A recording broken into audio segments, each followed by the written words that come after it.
Një i vdekur dhe një i plagosur është bilanci një atentati në fshatin Memaliaj të Tepelenës. Aurel Haxhia, 31 vjeç, dhe kushuriri i tij i parë, Niko Banaj, 25 vjeç, janë qelluar mbrëm me breshëri automatiku në afërsi të një lokali në dalje të Memaliajt nga persona ende të pa identifikuar, të cilët janë larguar nga vetngjarja duke përfituar edhe nga errësira.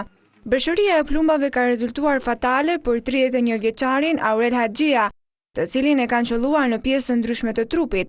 Ai fillimisht ka mbetur i plagosur dhe u dërgua me urgjencë drejt spitalit të Tepelenës, por nuk ka mundur të mbijetojë plagëve të marra, duke gjetur vdekjen e menjëhershme.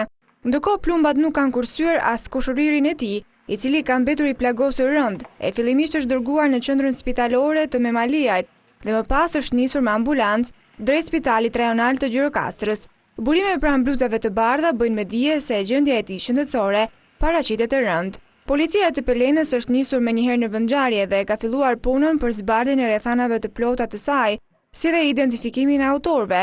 Burimet pranë uniformave blu pohojnë se motivi i kësaj ngjarje dyshohet të jetë një konflikt i vjetër ose ndonjë hasmëri e njërit prej dy të rinjve. Megjithatë, policia vijon hetimet për zbardhjen e mëtejshme të kësaj ngjarje.